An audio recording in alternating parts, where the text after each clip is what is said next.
Coucou tout le monde, on se retrouve aujourd'hui, je vais un petit peu chuchoter parce que j'ai Céleste qui fait la sieste à côté, pour la suite du napperon ou du tapis selon ce que vous désirez faire. Alors, nous étions restés au 5e rang et vous aviez normalement, si tout s'est bien passé comme moi, 72 brides. Donc, j'ai oublié de vous... Il y a des petits trucs, voilà. J'ai changé de crochet, mais c'est le même, hein, c'est un 3,5. Juste vous dire comment compter vos brides. Vous pouvez compter, hop, n'oubliez pas la bride du départ, mais vous pouvez compter 1, 2, 3, 4, ou alors vous pouvez compter, et des fois c'est plus simple, ici. Vous voyez, ça fait une petite natte, une petite chaînette. 1, 2, 3, 4, 5. Vous comptez les petits trous, hein, 6, 7, 8, 9. Vous voyez, ça peut être plus simple pour vous. Vous devez en avoir jusqu'au point de départ. Vous pouvez mettre le marqueur 72. Alors, vous pouvez grossir le napperon, le dessous de verre, le tapis. C'est-à-dire que nous en étions au rang 5 et nous avions fait des brides de tout le rang. C'est pareil qu'avant. Je vous rappelle que le rang 4, on avait fait une augmentation, une bride toute seule, une augmentation, une bride toute seule. Donc il y avait une bride, deux brides, une bride, deux brides dans la même, une bride, deux brides dans la même. Donc le 6e rang, si vous voulez encore grossir, il faudra faire donc 2 augmentations. Donc c'est-à-dire, vous ferez une bride seule, encore une bride seule, une augmentation. Une bride seule, une bride seule, une augmentation. Le rang suivant, vous faites 3 brides seules, une augmentation. 3 brides seules, une augmentation. Après, je vous conseille, pour que ça n'ondule pas, de faire un rang que de brides. Et après, pour continuer, 4 brides seules, une augmentation. Rang suivant, 5 brides seules, une augmentation. Après, je vous conseille de refaire un rang de brides. Alors là, on va faire la petite finition. Au moment où vous êtes arrivé à la grosseur du tapis, du napperon souhaité, on va donc faire un petit contour qui fera plus joli, avec une jolie finition. Alors, je ne vais pas vous dire la taille qu'il fait. Enfin, si, je vais vous le dire quand même, mais comme j'ai utilisé de l'i-cord, donc j'en suis au 5e rang comme vous, je suis à 18 cm. Sauf que comme mon fil est gros, épais, évidemment, ça a monté plus. Mais si vous avez pris du simple coton, vous êtes peut-être en dessous de moi. Donc vous avez un petit sous de verre, alors que moi j'ai déjà quasiment un napperon. Après voilà, je vous ai expliqué comment augmenter.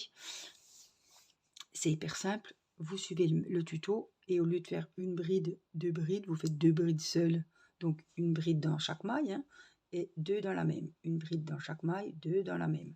Et après, vous augmentez comme ça et vous allez voir que votre ouvrage va prendre de l'ampleur. Alors, on est arrivé à la fin du 5e rang avec 72 brides. Donc, je vous ai dit, j'ai changé juste le crochet. Je déroule ma pelote. Et donc, nous sommes au 6e rang ou alors au 14e, 15e si vous avez fait votre tapis.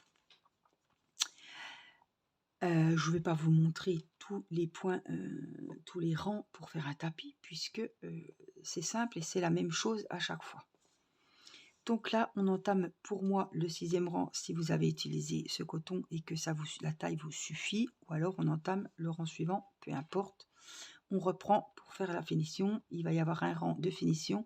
Donc quand vous avez fait l'ouvrage que vous voulez, eh bien, vous me rejoignez à ce moment-là pour finir la finition. Alors, on va faire ici une maille en l'air. Donc, on est arrêté là. Hein, vous enlevez votre marqueur si vous aviez mes marqueurs. On prend le fil de la pelote et on le passe tout simplement dans la boucle qu'on avait fait. On a fait une maille en l'air. Ici, on va faire une maille serrée dans la même. Donc, je pique, je viens récupérer. Regardez pas mes ongles, c'est une catastrophe. Hier, on avait rendez-vous à Nancy et le long de la route, j'ai tout mangé. Enfin, j'ai tout mangé. Je ne les ai pas avalé non plus, mais enfin bon. Alors, on pique dedans, on ramène le fil. On a 2 fils sur l'aiguille. On prend le fil et on passe dans les deux. 1 et 2. on a fait une maille serrée. Donc, si vous voulez, vous pouvez mettre ici un petit marqueur. C'est la première fois que j'essaye ceux-là. Ils ont l'air bien. J'avais peur que ça s'en aille, mais ça a l'air bien aussi. Ou un petit fil de laine, ça ira très bien. Donc, j'ai compté 72 mailles, multiples de 3, ce qui va nous faire 24 boucles. Ça va faire comme ça un petit peu. Voilà, pour obtenir une jolie finition. Alors, on va prendre, hop, une maille serrée. On va faire 3 mailles en l'air à chaque fois. Ça va être des répétitions. 1, 2, 3. Donc, une maille chaînette de 3 mailles, si vous voulez. Et là, donc je suis ici dans ma première, on va laisser 2 brides de côté. On ne les travaille pas. On saute 2 brides et on part dans la troisième. Donc, 1, 2, ou là, si vous voulez, 1, 2 et 3. Ici, on va faire une maille serrée. Ce qu'on a déjà fait, on passe dans la maille, on récupère le fil, on prend le fil et on passe dans les 2. Et là, on serre. Le but, c'est que ça fasse un ourlet, enfin, une petite boucle, une maille, et ça, là, ça resserre. Une petite boucle et ça resserre. Une petite boucle et ça resserre. On continue. 1, 2. Donc, si tout va bien, à la fin, on devrait avoir 24 boucles. Ça, c'est une boucle. Donc là, on va faire la deuxième boucle. Je vais mettre ça par terre peut-être. Voilà. Oups, ce sera plus facile pour moi. Donc nous sommes ici, on en saute 2. 1, 2, on pique dans la troisième et on vient faire la même chose, une maille serrée. On prend le fil de la pelote et on le passe dans les 2. Et là, je vous montre, on tire bien, pour bien serrer. Voilà, que ça fasse. Voilà, on a 2 petites boucles. 3 mailles en l'air.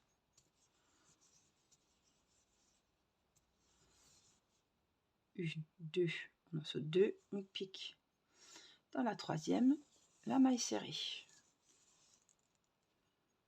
Donc moi, vous voyez, j'ai plus de mal, c'est de la corde. Hein.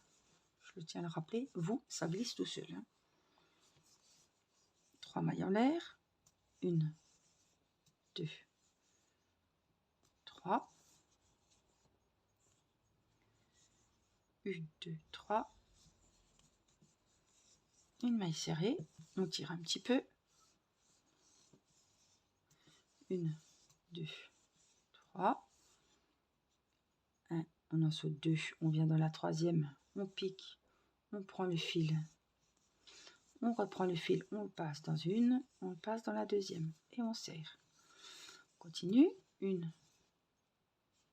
2. Cette séquence est la répétée jusqu'à ce que vous arriviez ici, sans oublier les 3 mailles pour faire le dernier petit 24e espace. Mais je vais le faire avec vous. 1, 2, 3 mailles serrées.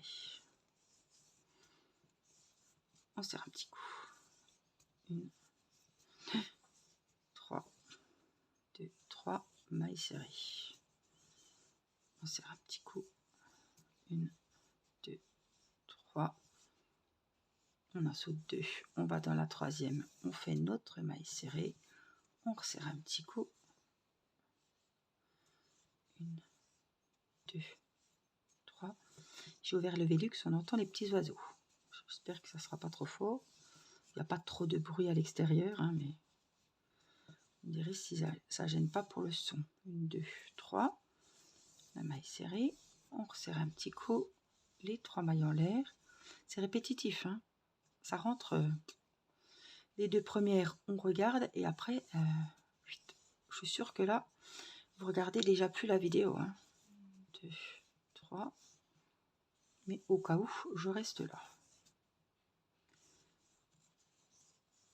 N'hésitez pas à mettre pause, à revenir en arrière. Prenez bien le temps. Je vous montre. Alors moi, ça gondole parce que c'est de la corde. Je vous montre ce que ça donne. Oups, ainsi toi. Ça fait un joli petit bord, sympa.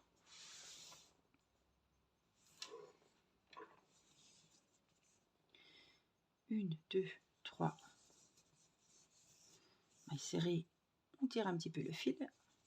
N'hésitez pas aussi à zoomer si vous le souhaitez. On tire le fil. 1, 2, 3. Maille serrée. On tire le fil. 1, 2, 3. On saute 2, on en fait une. Maille serrée. On tire. 1, 2, 3. Maille serrée. On tire. Alors, comme c'est un gros fil, je tire. Peut-être vous n'avez pas besoin de tirer. Alors, ce fil, je tiens quand même à le dire, il est quand même dur à travailler. C'est pas un fil qu'il faut utiliser vraiment pour débuter.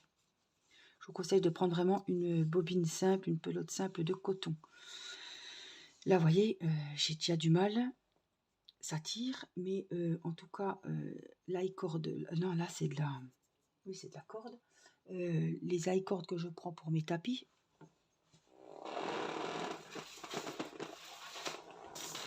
comme celle-ci, c'est vraiment plus souple, vous voyez. Elle est plus fine et plus souple. Vous voyez, celui-là, je ne peux pas le bouger, le tapis. Je peux pas le faire comme ça, vous voyez. Donc les grosses pelotes que j'achète, le fil est plus souple quand même. Je voulais vous montrer la différence quand même parce que la maille serrée, on tire 3 mailles en l'air, serré, et je vais vous montrer comment on termine. Donc j'espère qu'on va arriver pile poil. 1, 2, 3. 1, 2, 3. Ici. C'est un petit coup. 1, 2, 3. Ici, on arrive au marqueur, normalement. Je vous montre. 1, 2. Et là, c'est où on a fait. Donc, on va piquer juste où il y a le marqueur. Vous enfilez le crochet. Comme ça, vous ne vous trompez pas. Vous enlevez le marqueur. Ici, on va faire une maille coulée. Alors, on prend le fil de la pelote. On le passe, hop, dans notre maille. Ici, on a 2 fils. On passe, hop, le deuxième dans la première. On a fait une maille coulée et c'est comme ça qu'on ferme tous les ouvrages. Donc là, il n'y a pas besoin de compter, mais je vais quand même le faire parce que voilà. On devrait avoir 24 espaces. 1, 2, 3, 4, 5, 7, 9, 10, 12, 14, 16, 18, 20, 22, 23, 24. C'est tout bon, youpi. Alors, si il vous manque un espace, vous avez encore 3 mailles, vous trichez. Vous faites, on va pas voir qu'elle a, il n'y a qu'une maille de séparation. Hein. Faut pas chipoter. Donc là, on a terminé. Donc, on vient tout simplement passer le fil ici pour sécuriser le travail. On vient couper notre fil. Alors, couper grand. Hein. Enfin, grand, je me comprends. Que vous puissiez venir le cacher. Et là, tout simplement, avec votre crochet, vous venez tirer. Ça vous fait un petit nœud. Vous tirez bien. Et là, normalement, on va cacher le fil. On va cacher également, ici, vous pouvez resserrer un petit coup, le fil de départ. Si vous avez changé de couleur comme moi, vous avez celui-là qui est déjà caché, puisqu'on a travaillé avec, et celui-là qui est caché aussi. Donc, ceux-là sont à couper. Rien ne vaut le beau ciseau. Hein. Franchement, ça, c'est un coupe.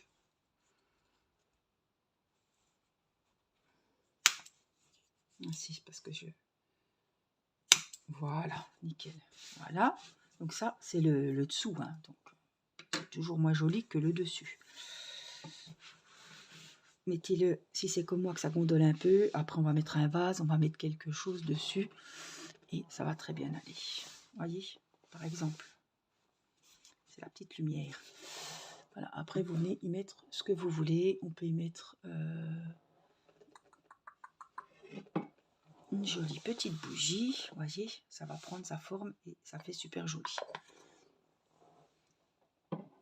Après, je sais que vous allez trouver quelque chose à mettre. J'ai mon siège qui craque, je suis désolée. Alors, est-ce que j'ai dans mes petits kits des petites aiguilles? Alors, ce sont des aiguilles à coudre plus grosses. Alors, vous les avez en version en plastique, comme ceci, et vous les avez ici en version comme les vraies aiguilles. Je vais essayer avec une vraie. D'habitude, j'ai l'habitude avec celle en plastique, mais je pense que ça va aller. Alors, j'ai plusieurs tailles. Ouais, on va essayer comme ça. Enfin, ça, je vais le garder quand même. Alors, hop, on se met sur le moins joli côté. Évidemment, on va rentrer les fils de ce côté-là. Côté qui n'est pas joli. Donc, on rentre là la corde ou le coton. Et là, le but c'est de cacher les fils le plus loin possible pour que, au lavage, tout ça, ça ne risque pas de se défaire. Alors moi, ce que j'aime bien, c'est aller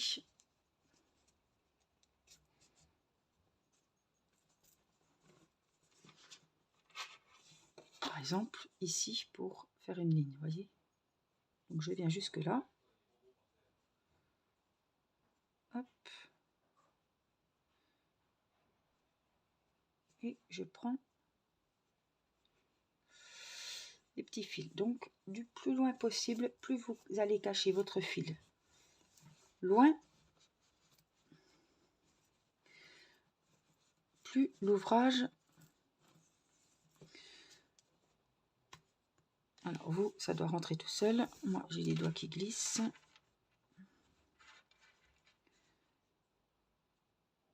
Alors, voilà, je vais la mettre comme ça.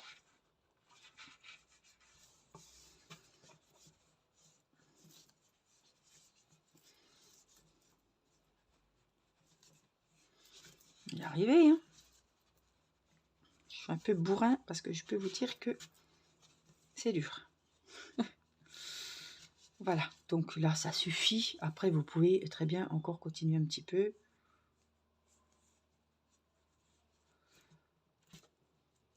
Voilà. Ici, on tire bien. Après, on rajustera, mais il faut bien tirer. On coupera. Et là, vous tirez un petit peu.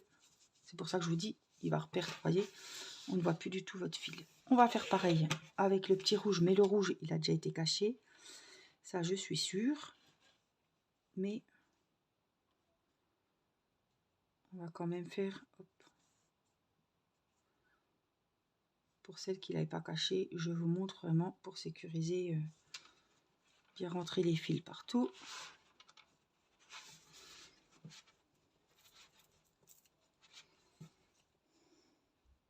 Je vais la mettre dans ce sens-là.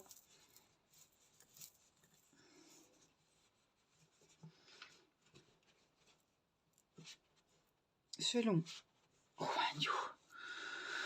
comme on a serré les mailles,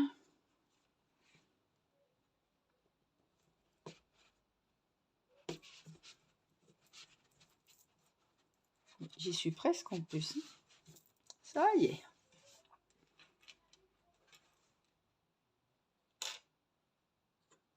Donc là, on coupera.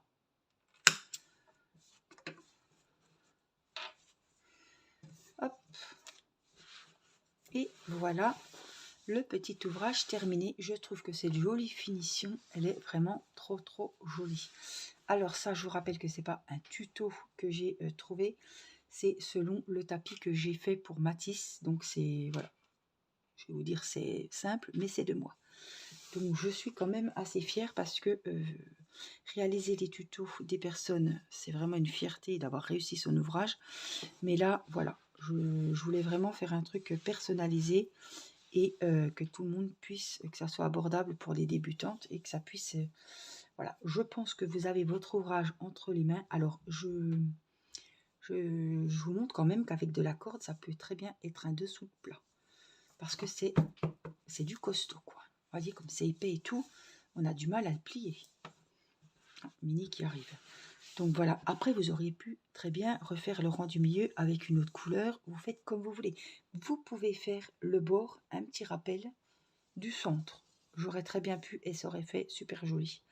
C'est pas que j'ai pas pensé, c'est que je crois que j'avais plus assez de couleurs comme ça, un peu framboise. Mais faire ce petit rang numéro 6 par là, le petit rang de finition. Alors, si vous avez plus de rangs, automatiquement, vous aurez plus de 72 brides. Donc, vous essayez de chercher, par exemple, un multiple de 3. Vous essayez de tomber pile poil à une maille près. Hein. On n'est pas, comme je vous ai dit, ça ne va pas se voir. Vous cherchez un multiple de 3, ou alors vous sautez un multiple de 4, vous sautez 3 brides au lieu de 2 comme j'ai fait, et vous faites votre maille serrée dans un autre. Vous pouvez faire des plus grands. Là, j'ai sauté 2 mailles, mais si vous sautez 2 mailles, les mailles ici que vous sautez, vous les faites bien là-haut. Hein. Là, j'ai sauté 2 brides, j'ai piqué dans la troisième et j'ai fait 3 mailles. Je pique dans la troisième, je fais quand même 3 mailles. Donc, si vous piquez dans la quatrième et que vous en laissez plus que moi, là, votre petit espace, il faut qu'il ait les 4 mailles que vous sautez, qu'elles soient en haut. Hein. Voilà. Donc après, vous adaptez, vous faites la grosseur que vous voulez. Si vous voulez des plus grands espaces, eh ben, vous sautez plus de mailles. Moi, j'avais 72 mailles, donc j'ai pris multiple de 3 et je me suis retrouvée avec 24 petits espaces. Ça tombait pile poil. Automatiquement, si votre ouvrage est plus gros, vous aurez plus de brides. Donc, vous regardez, c'est un chiffre divisible par combien, et vous faites, ça va vous donner le nombre d'espaces que vous aurez. Voilà, j'espère que cette petite vidéo vous aura plu, vous aurez pu finir vos ouvrages. N'oubliez pas de les prendre en photo, de me les envoyer sur ma boîte mail angeliquefrichet@orange.fr. Je vous rappelle que je vous mets toujours plein d'infos intéressantes. Il faut aller sous le titre de ma vidéo, il y a marqué plus, PLUS. Vous cliquez dessus et se déroule la description sous vos yeux. Voilà, et là, je vous remettrai l'adresse mail pour m'envoyer vos ouvrages. Faites-vous plaisir, j'espère que ça vous plaira. Soyez vraiment fiers de vous. Et puis, je vous retrouve très vite pour un nouveau tuto crochet. Je vous fais plein de gros bisous. Prenez soin de vous et à très vite. Bye bye.